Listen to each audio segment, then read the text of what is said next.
പൊട്ടന്മാരായ മലയാളികളോട് ഞാൻ പറയട്ടെ, നിങ്ങൾ ചിന്തിക്കാതെ ഒന്നും ചെയ്യരുത്. കാരണം എടുത്തോ ഒപ്പെടുത്തോ എന്ന് പറഞ്ഞ പോലെ നിങ്ങൾ ചെയ്തു കഴിഞ്ഞാൽ നിങ്ങൾക്ക് പിന്നെ എടുക്കാനും ഉണ്ടാവില്ല, എടുക്കാനും ഉണ്ടാവില്ല സമയം. അപ്പോൾ നമുക്ക് ഇപ്പോൾ 4 അക്ഷരം എന്ന് പറയുന്ന സമാധാനം എന്നൊരു വാക്കാണ് നമുക്ക് വേണ്ടത്. അപ്പോൾ എല്ലാവരും പറയുന്നു എനിക്ക് സമാധാനമല്ല, എനിക്ക് സമാധാനമല്ല. അപ്പോൾ അവർക്ക് പിന്നെ എന്തും ചാനലിൽ ചർച്ചയാക്കാം. കാരണം ഇപ്പോൾ ഓരോരോ കാര്യങ്ങൾ ഓരോരോ രീതിയിലാണ് അവർ കൊണ്ടുപോകുന്നത്. അപ്പോൾ പ്രത്യേകിച്ച് നമ്മുടെ കേരളത്തിൻ്റെ കാര്യം തന്നെ പറയാം. കേരളത്തിൻ്റെ കാര്യം പറയുകയാണെങ്കിൽ ശബരിമലയത്തെ സ്വർണ്ണപ്പാളികൾ ഇപ്പോൾ കാണാനില്ല എന്നൊക്കെ പറഞ്ഞിട്ട് വന്നിട്ടുണ്ടായിരുന്നു ന്യൂസ്. ശരിക്കും പറഞ്ഞാൽ അത് ആര് കട്ടുകൊണ്ടുപോയി? ഇപ്പോൾ 2018 ശേഷമാണ് അതില്ലാതായത് എന്നൊക്കെ പറയുന്നുണ്ട്. അപ്പം മൊത്തത്തിൽ അഴിമതി, ദുരൂഹതയും കള്ളത്തരം കക്കലുമാണ് നമ്മുടെ കേരളത്തിൻ്റെ പ്രധാന വിജയം. ഇതിൽ പറയേണ്ട കാര്യം, എന്നും അടിക്കണ മദ്യം ഒരിക്കലും അടിക്കാത്ത ലോട്ടറിയാണ് കേരളത്തിൻ്റെ വിജയം. അത് വെച്ചിട്ടാണ്. അപ്പോൾ സുഹൃത്തുക്കളെ നമസ്കാരം.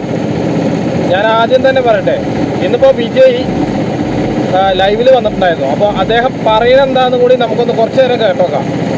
ഒരാൾക്ക് പറയാനുണ്ടാവുമല്ലോ, എന്തെങ്കിലും കാരണങ്ങൾ ഉണ്ടാവുമല്ലോ, തീർച്ചയായിട്ടും ഒന്ന് കേട്ടോക്കാം അല്ലേ. அனைவருக்கும் வணக்கம். என் லைஃப்பில் இந்த மாதிரி ஒரு பெயின்ஃபுல்லான ஒரு சிச்சுவேஷனை நான் ஃபேஸ் பண்ணதே கிடையாது. மனசு முழுக்க வலி மட்டும்தான். இந்த சுற்றுப்பயணத்தில் என்னென்ன மக்கள் பார்க்க வர்றாங்க, அதுக்கு ஒரே ஒரு காரணம் தான், அவங்க என் மேலே வச்சிருக்கிற அன்பும் பாசம். அந்த அன்புக்கும் பாசத்துக்கும் நான் எப்பவும் கடமைப்பட்டிருக்கிறேன். அதனால தான் இந்த சுற்றுப்பயணத்தில் மற்ற எல்லா விஷயங்களையும் தாண்டி மக்களுடைய சேஃப்டி, அதில் எந்த காம்ப்ரமைஸும் பண்ணிடக்கூடாதுன்றதுக்காக தான் அது என் மனசில் ரொம்ப ஆழமாக இருக்கும் அந்த எண்ணம். அதனால தான் இந்த அரசியல் காரணங்கள் எல்லாத்தையும் தவிர்த்துட்டு ஒதுக்கி வச்சுட்டு மக்களோட சேஃப்டி மட்டும் மைண்டில் வச்சுக்கிட்டு அதுக்கான இடங்களை சூஸ் பண்ணுறது, அதுக்கான இடங்களை பார்த்து பெர்மிஷன் கேட்கறது, போலீஸ் டிபார்ட்மெண்ட்டில் அதை ரிக்வெஸ்ட் பண்ணி கேட்போம். ஆனால் நடக்கக்கூடாதது நடந்துருச்சு. நானும் மனுஷன் தானே. அந்த நேரத்தில் அத்தனை பேர் பாதிக்கப்பட்டு இருக்கும்போது எப்படி அந்த ஊரை விட்டுட்டு என்னால் கிளம்பி வர முடியும்? நான் திரும்ப அங்கே போகணும்னு இருந்துச்சுன்னா அது ஒரு காரணம் காட்டி அங்கே வேற சில பதட்டமான சுச்சுவேஷன்ஸ், வேற சில அசம்பாவிதங்கள் அந்த மாதிரி எதுவும் நடந்துடக்கூடாதுன்றதுக்காக தான் நாங்கள் அவாய்ட் பண்ணோம். இந்த நேரத்தில் சொந்தங்களை இழந்து தவிக்கிற அத்தனை குடும்பங்களுக்கும் என்னுடைய ஆழ்ந்த இரங்கலை தெரிவிச்சுக்கிறேன். எனக்கு தெரியும், என்ன சொன்னாலும் இது ஈடையாகாதுன்னு எனக்கு தெரியும். ஹாஸ்பிட்டலில் ட்ரீட் பண்ணிட்டு இருக்கிற எல்லாருமே சீக்கிரமாக க்யூர் ஆகி வரணுன்றது இந்த நேரத்தில் நான் வேண்டிக்கிறேன். கூடிய சீக்கிரமே எல்லாரையும் நான் சந்திக்கிறேன். இந்த நேரத்தில் எங்களுடைய வழிகளை, எங்களுடைய நிலைமையை புரிஞ்சுக்கிட்டு எங்களுக்காக பேசின அரசியல் கட்சிகளை சார்ந்த நண்பர்கள், தலைவர்கள் அனைவருக்கும் என்னுடைய நன்றியை தெரிவிச்சுக்கிறேன். கிட்டத்தட்ட ஒரு 5 மாவட்டத்துக்கு பிரச்சாரத்துக்கு போனோம். இந்த மாதிரி எதுவுமே நடக்கல. ஆனால் கரூரில் மட்டும் ஏன் எப்படி நடக்குது, எப்படி நடக்குது? மக்களுக்கு எல்லா உண்மையும் தெரியும். மக்கள் எல்லாத்தையும் பார்த்துக்கிட்டு இருக்கிறாங்க. கரூரை சேர்ந்த அந்த மக்கள் அந்த உண்மையெல்லாம் வெளியில் சொல்லும்போது எனக்கு கடவுளே நேரில் வந்து இறங்கி அந்த உண்மைகள்லாம் சொல்கிற மாதிரி எனக்கு தோணுச்சு. சீக்கிரமே எல்லா உண்மைகளும் வெளியில் வரும்.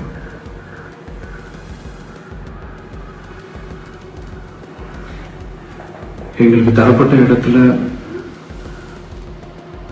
நாங்கள் போய் அந்த ஸ்பாட்டில் இருந்து நாங்கள் பேசிட்டோம். அதை தாண்டி எந்த தவறும் எங்கள் சைடில் நாங்கள் எதுவும் செய்யலை. பட் இருந்தாலும் எங்கள் கட்சியை சேர்ந்த நிர்வாகிகள் தோழர்கள் மேலே எஃப்ஐஆர், அது மட்டும் இல்லை சோஷியல் மீடியாவை சேர்ந்த நண்பர்கள் தோழர்கள் அவங்க மேலே எஃப்ஐஆர்லாம் போட்டு இப்போ பிடிச்சிட்டு இருக்கிறாங்க.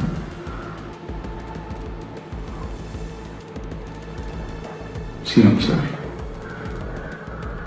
உங்களுக்கு ஏதாவது இந்த பழி வாங்கணும் அப்படின்ற எண்ணம் ஏதாவது இருக்குச்சுன்னா என்ன வேணாலும் பண்ணுங்க, அவங்க மேலே கை வைக்காதீங்க. நான் ஒன்று வீட்டில் இருப்பேன், இல்லை நான் ஆஃபீஸில் இருப்பேன், என்ன வேணாலும் செய்யுங்க. நண்பர்களே, தோழர்களே, நம்மளுடைய அரசியல் பயணம் இன்னும் ஸ்ட்ராங்கராக, இன்னும் தைரியத்தோட കണ്ടിന്യൂ ആക്കും. ശരിക്കും പറഞ്ഞാൽ അത് വിജയുടെ ഒരു പ്രശ്നമല്ല. ഇപ്പോൾ മലയാളത്തിലെ വാർത്താ ചാനലിൽ വിജയ് ഫാൻസ് അസോസിയേഷൻ്റെ ആളുകൾക്ക് വിളിച്ചിട്ടുണ്ട്. വിളിച്ചിട്ട് അവർ പറയുന്നത് കൂടി ഒന്ന് കേൾക്കാൻ സമയമില്ല. അവർക്ക് അവർ പറയുന്നതിൻ്റെ മുന്നേ ഇവർ ചോദിച്ചുകൊണ്ടേ ഇരിക്കുകയാണ്. അതേപോലെ തന്നെ ഞാൻ പറയുന്ന ഒരു കാര്യം, പരിപാടി ഈ പറഞ്ഞ ഇൻസിഡന്റ് നടക്കുന്നതിന് മുമ്പ് ഈ 10-12 ആംബുലൻസുകൾ എന്തിനാണ് അവിടെ പോകുന്നു എന്നുള്ളത് പ്രധാന ഒരു ചോദ്യമല്ലേ? അത് മാത്രമല്ല, ഈ പറയുന്ന ആളുകൾ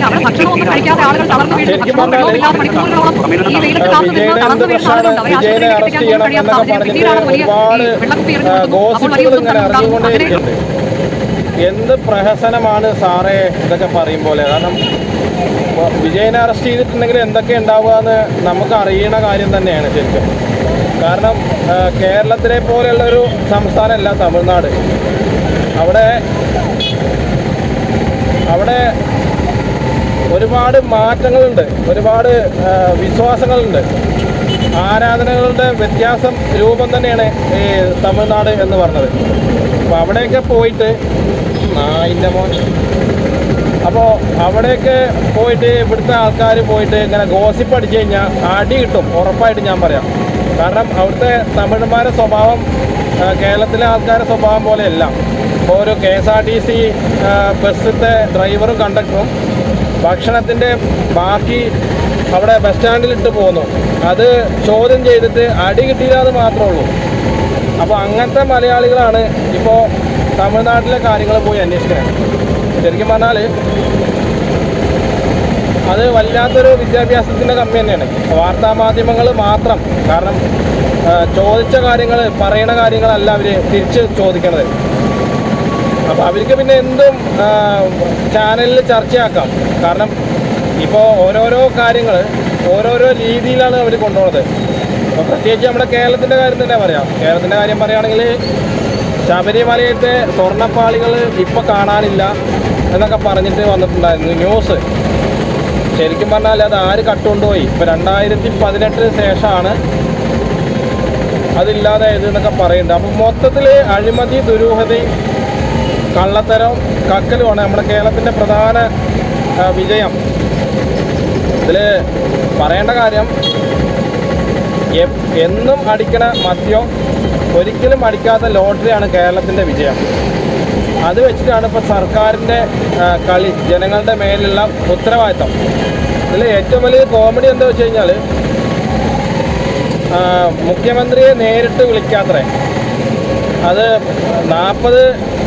10 പേരെ മൂപ്പര് തന്നെ നേരിട്ട് വിളിക്കുന്നത്. അപ്പോൾ ആദ്യം വിളിച്ചത് ടോവിനോ ആണ്, മലയാള നടൻ ടോവിനോ തോമസ് അത്രേ. അപ്പോൾ മൂപ്പർക്ക് ഒരുപാട് ബുദ്ധിമുട്ടും കാര്യങ്ങളൊക്കെ ഉണ്ട്, പിന്നെ കഷ്ടത നിറഞ്ഞ ജീവിതമാണ് മൂപ്പരെ. അപ്പോൾ അതുകൊണ്ട് മൂപ്പര് ആദ്യം വിളിച്ചു, ആദ്യം തന്നെ ഓൺലൈനിൽ വന്നു. മുഖ്യമന്ത്രി നേരിട്ട് കാര്യങ്ങളൊക്കെ പറഞ്ഞ് മനസ്സിലാക്കി ഒക്കെ വിശദമായി ആൾക്കാരെ അറേഞ്ച് ചെയ്ത് കൊടുത്തിട്ടുണ്ട്. ഭയങ്കര എന്താ പറയുക, ഭയങ്കര ഒരു കരുതലാണ് പാവങ്ങളോട്. അപ്പോൾ ഇതൊക്കെ ശരിക്കും പറഞ്ഞാൽ ഇലക്ഷൻ വരുന്ന ഒരു സമയമാകുമ്പോൾ തീർച്ചയായിട്ടും അവിടെ ഇതല്ല ഇതിനപ്പുറവും നമ്മൾ കാണാൻ കഴിയും. പൊതുജനങ്ങളോട് പറഞ്ഞാൽ മനസ്സിലാകാത്തൊരു കാര്യം കൂടിയാണ് ഇത്. അപ്പോൾ എന്ത് പറഞ്ഞ കാര്യമില്ല. പിന്നെ അടുത്ത കേസ് പറഞ്ഞാൽ എന്നും കേസുകളുടെ കൂമ്പാരാണ്. ചേട്ടാ കാണണം, തീർച്ചയായിട്ടും കാണണം. അപ്പോൾ പറയണത് എന്താ വെച്ച് കഴിഞ്ഞാൽ, എന്താണ് പറയാൻ വിട്ടുപോയി എന്ന് കൂടി പറയാം. രാഹുൽ ഗാന്ധിയുടെ നെഞ്ചിലേക്ക് നിറയൊഴിക്കും എന്നാണ് ഇന്നിപ്പോൾ ഏതൊരു BJPയുടെ പാർട്ടിത്തെ ആൾ പറഞ്ഞിട്ടുണ്ടായിരുന്നത്. അപ്പോൾ അതിനെതിരെ കേസെടുക്കണം എന്നൊക്കെ പറഞ്ഞിട്ട് വലിയ എന്താ പറയുക, VD സതീശനും അംഗങ്ങളും ഒക്കെ പാടെ കൂടിയിട്ട് പ്രതിഷേധം ഉണ്ടായിരുന്നു എന്നൊക്കെ പറഞ്ഞിട്ട് പ്രയോജനമൊന്നുമില്ല. വെറുതെയാണ്, ഒരു കാര്യമില്ല, ഒരു പ്രയോജനമില്ല. ജനങ്ങളെ അംഗീകരിക്കാൻ കഴിയാത്ത ഈ സർക്കാർ പിന്നെ പ്രതിപക്ഷം പറഞ്ഞാൽ കേൾക്കും. പക്ഷേ നമുക്കൊരു കാര്യം മനസ്സിലാക്കാണ്ട്, എന്താ വെച്ച് കഴിഞ്ഞാൽ, പിന്നെ ഇതിന് മുന്നേ നമ്മൾ ഇന്ദിരാഗാന്ധി രാജീവ് ഗാന്ധി വധം എന്നൊക്കെ കേട്ടിട്ടുണ്ടാവും. അപ്പോൾ അതെങ്ങനെയാണ് അവർ മരിച്ചു പോയത് എന്ന് നമ്മളെ കേരളത്തിലെ ആൾക്കാർ ആരും മറന്നിട്ടുണ്ടാവാൻ ചാൻസ് ഇല്ല ശരിക്കും. അപ്പോൾ അങ്ങനത്തെ ഒരു സംഭവം നടന്നു കഴിഞ്ഞാൽ തീർച്ചയായിട്ടും നമ്മുടെ നാട്, നമ്മുടെ ഇന്ത്യ മഹാരാജ്യം തന്നെ വെന്തുരുകും. തീർച്ചയായിട്ടും ഓരോ പൗരന്മാരും വെന്തുരുകും സ്വയം. അതിലുള്ള ആൾക്കാരൊക്കെ ഇഷ്ടംപോലെ നമ്മുടെ കേരളത്തിലുണ്ട്. അതിന് ആരാന്ന് നമ്മൾ പ്രത്യേകം എടുത്തു പറയേണ്ട ആവശ്യമില്ല തീർച്ചയായിട്ടും. അപ്പോൾ നമ്മളെ കാര്യങ്ങൾ നമ്മൾ ചിന്തിച്ചിട്ട് കൈകാര്യം ചെയ്തിട്ടില്ലെങ്കിൽ രാഷ്ട്രീയ പാർട്ടിക്കാരിലുള്ള നേതാക്കന്മാർക്ക് ഒന്നും നഷ്ടപ്പെടില്ല. അവർക്ക് സെക്യൂരിറ്റിൻ്റെ ഈ ജനങ്ങളാണ് ശരിക്കും പറഞ്ഞാൽ കഴുതകളായിട്ടുള്ളത്. നമ്മൾ ഓരോ കാര്യങ്ങളിലും മനസ്സിലാക്കാൻ കഴിയണമാണ്, പറ്റണമാണ്. അപ്പോൾ നമ്മളത് മനസ്സിലാക്കിയിട്ടില്ലെങ്കിൽ ജനങ്ങൾ തന്നെ സ്വന്തം നമ്മുടെ ഇന്ത്യ തന്നെ കത്തും തീർച്ചയായിട്ടും. അതിനാണ് ശരിക്കും കലാപം എന്ന് പറഞ്ഞ സംഭവം. നടപടികൾ സ്വീകരിച്ച് അത് നിയമത്തിന്റെ മുന്നിൽ കൊണ്ടുവന്ന് വേണ്ട കൃത്യമായ നടപടികൾ സ്വീകരിച്ചില്ലെങ്കിൽ കേരളമല്ല രാജ്യം മുഴുവൻ ആളിക്കത്തുന്ന പ്രക്ഷോഭമുണ്ടാകും എന്ന് ഞങ്ങൾ വിനീതമായി കേരളത്തിലെ മുഖ്യമന്ത്രിയെ ഓർമ്മപ്പെടുത്തുന്നു. കേരളത്തിലെ BJP നേതാക്കൾ ഉൾപ്പെടെ രാജ്യ തലസ്ഥാനത്തുള്ള പ്രധാനമന്ത്രി ഉൾപ്പെടെയുള്ള നേതാക്കളോട് ഞങ്ങൾ പറയുന്നു, നിങ്ങൾ എന്താണ് ഇയാളുടെ மொட்டை அடிச்சுக்கிறேன் வேண்டிட்டு இருக்கேன். டிவிகே வந்ததுனால சீமானோட பாயிண்ட்ஸ் குறையல.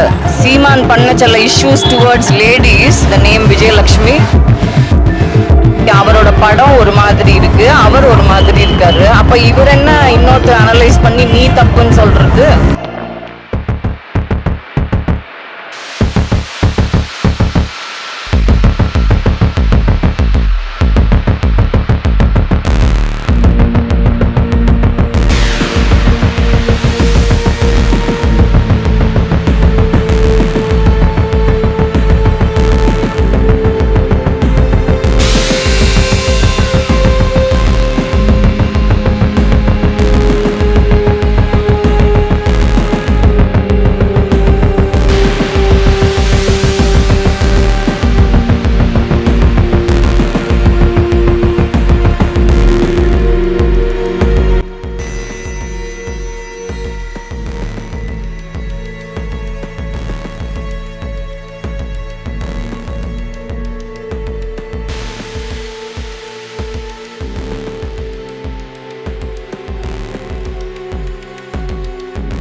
അഭിമാനപൂരിതമാകണം അന്തരംഗം. കേരളം എന്ന് കേട്ടാലോ തിളക്കണം ചോര നമുക്ക് ഞരമ്പുകളിൽ എന്ന ആ വരി ഉദ്ധരിച്ചുകൊണ്ടാണ് അദ്ദേഹത്തിന്റെ ലേഖനം അവസാനിപ്പിക്കുന്നത്. കേരളത്തിന്റെ ഈ പറയുന്ന സീനിക് ബ്യൂട്ടിയും അതുപോലെ തന്നെ മലയാളികളുടെ നന്മയും ഒക്കെ തന്നെ കീഴ്പ്പെടുത്തിയിരിക്കുന്നു എന്നും ആ ലേഖകൻ പറയുന്നു. ഏതായാലും ഈ മനോഹരമായ ലേഖനങ്ങളൊക്കെ ഉൾപ്പെട്ട ഈ ത്രൈമാസികൻ മുഖ്യമന്ത്രി പിണറായി വിജയൻ രാജ്ഭവനിലെത്തിയാണ് പ്രകാശനം ചെയ്തത്. മുഖ്യമന്ത്രി രാജ്ഭവനിലെത്തുന്നു എന്ന് പറയുന്നതിന് രാഷ്ട്രീയമായൊരു പ്രാധാന്യമുണ്ട്. ആ രാഷ്ട്രീയ പ്രാധാന്യം ആ ചടങ്ങിന് ഉള്ളതുകൊണ്ട് തന്നെയാണ് സർജിക്കൽ സ്ട്രൈക്ക് ഈ വിഷയം പരിശോധിക്കാൻ തീരുമാനിച്ചത്. നമുക്കറിയുന്നത് പോലെ രാജ്ഭവനുമായി ഏറെക്കാലമായി ശീതസമരത്തിലാണ് സംസ്ഥാന സർക്കാർ, പ്രത്യേകിച്ച് സംസ്ഥാനത്തിന്റെ ക്യാബിനറ്റ് എന്ന് പറയുന്നത്. ഏറ്റവും ഒടുവിലുണ്ടായിട്ടുള്ള വിവാദം ഭാരതാംബയുടെ ചിത്രവുമായിട്ടുള്ള വിവാദമാണ്. സമാധാനം എന്നൊരു വാക്കാണ് നമുക്ക് വേണ്ടത്. ഇപ്പം എല്ലാവരും പറയും എനിക്ക് സമാധാനമല്ല, എവിടെ പോയാലും ഒന്നും കിട്ടുന്നില്ല, ഒന്നും വരുന്നില്ല, ഒന്നും ആവില്ല എന്നൊക്കെ പറയുന്നുണ്ട്. അപ്പോൾ സമാധാനം വേണമെങ്കിൽ തീർച്ചയായിട്ടും നമുക്ക് നല്ല രീതിയിൽ കാര്യങ്ങൾ മുന്നോട്ട് കൊണ്ടുപോകണം. അതിന് കുറച്ച് ക്ഷമ വേണം. ക്ഷമയില്ലെങ്കിൽ നമുക്ക് ഒരു കാര്യവും നടക്കില്ല. തീർച്ചയായിട്ടും നമുക്ക് അങ്ങനത്തെ ഒരു കാലത്തിലേക്ക്, അതായത് സ്വയം വഴിചാരി മറ്റുള്ളവരെ സ്വന്തം ചോരകൾ തന്നെ ഇപ്പോൾ വെട്ടിമരിക്കുക, കുത്തിക്കൊല്ലുക, വഞ്ചിക്കുക, പല ന്യൂസുകളാണ് നമ്മൾ കേൾക്കുന്നത്. അച്ഛനെ മകളെ ബലാത്സംഗം ചെയ്യുക, അനിയൻ കാമുകിനെ കൊല്ലുക, അങ്ങനെ പല രീതിയിലും നമുക്ക് കേരളത്തിൽ കേൾക്കാൻ പറ്റാത്തതോ വിശ്വസിക്കാൻ പറ്റാത്തതോ എന്തൊക്കെയാണോ കേൾക്കുന്നത് അതൊക്കെ നമ്മുടെ കേരളത്തിൽ ഓരോ ദിവസവും വന്നുകൊണ്ടേയിരിക്കുകയാണ്.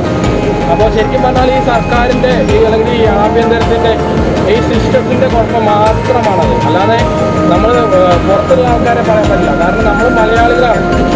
മലയാളികളായ നമുക്ക് ഒരുപാട് സംസ്കാരങ്ങളും ആചാരങ്ങളും ഉണ്ട്. അതൊന്നും ഇപ്പം നിലവിലില്ല. എന്തിന് ചുരുക്കം പറയാം, നമ്മളൊക്കെ പണ്ട് സ്കൂളിൽ പഠിക്കുന്ന സമയത്ത് സ്കൂളിൽ പോകുമ്പോൾ നമ്മൾ മാവിൽ കല്ലെറിയായിരുന്നു. ഇപ്പോൾ ഏതെങ്കിലും മാവിൽ കല്ലെറിയാൻ ഏതെങ്കിലും കുട്ടികളെ കിട്ടുന്നുണ്ടോ? ഒരിക്കലുമില്ല. പൂമ്പാറ്റകളെ പിടിക്കാൻ കുട്ടികളെ ഇഷ്ടമായിരുന്നോ? ഇന്ന് ഏതെങ്കിലും കുട്ടികളെ പൂമ്പാറ്റകളെ സ്നേഹിക്കണതോ പ്രകൃതിയായിട്ട് സ്നേഹിക്കണോ? ഒന്നുമില്ല. ശരിക്കും പറഞ്ഞാൽ ഇതാണ് നമ്മുടെ കേരളം. നായക്കളുടെ ബുദ്ധിയോ അല്ലെങ്കിൽ നായക്കളുടെ സ്നേഹമോ ഇന്ന് മനുഷ്യന്മാർക്ക് ഇല്ലാതെ പോയി. അങ്ങനെ ആവട്ടെ എന്ന് കരുതിയാൽ തീർച്ചയായിട്ടും നമ്മൾ അങ്ങനെ തന്നെ പോകുള്ളൂ. തീർച്ചയായിട്ടും അപ്പോൾ നമുക്ക് എന്തായാലും കാണാം.